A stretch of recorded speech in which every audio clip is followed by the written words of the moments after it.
The Benjamins was on the backside of Hypnotize the first time they released it, and not everybody had the Benjamins. We had it on acetate.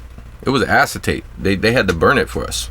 I burned it. I went to I got a hold of Hypnotize, and I got a hold of the Benjamins, and I went to this guy in Hollywood and had 2 or 3 acetates made so I could take it to New Orleans to play at this SRC party.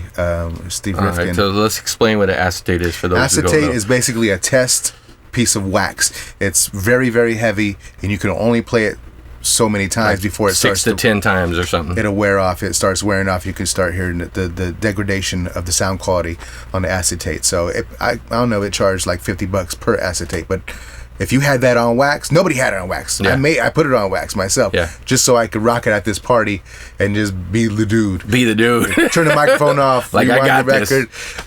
And I was like, I just came from California. I seen Biggie Smalls, and he wanted me to play this for you guys. Boom, and the fucking crowd went crazy. It was filled with industry heads, so everybody was bugging out. Anyway, so one of the times Biggie was at the show. This was right before he died, actually.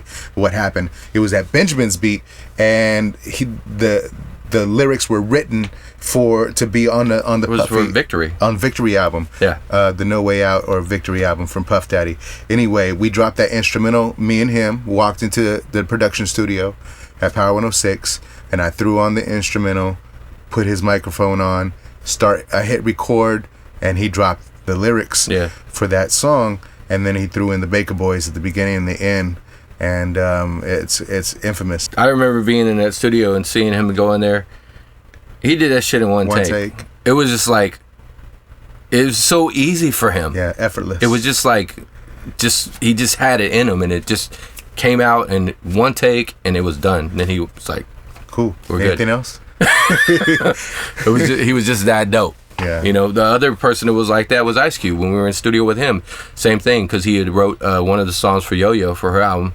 He went in there, man, I wish I had that scratch demo that he did. He did the vocals for her song Shit Don't Stink. He went in there and rocked that shit one take. Boom. And that's the difference between being okay and being great. Just being able to just know you have it and go in there and just knock it out. Kill it. Pro. It did.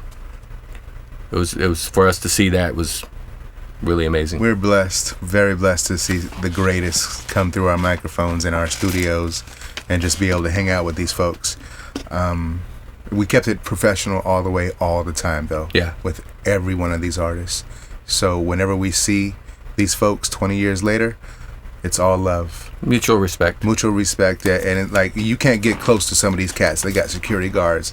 This one time I was in one of these conventions out of the country. It might have been Bahamas, and Busta Rhymes was checking into his hotel room, and he has these huge ass security guards around him, and I start walking to him, like that's my homie, and he sees me and he pushes the security guards out of the way and just grabs me and says, what's up, what's going down?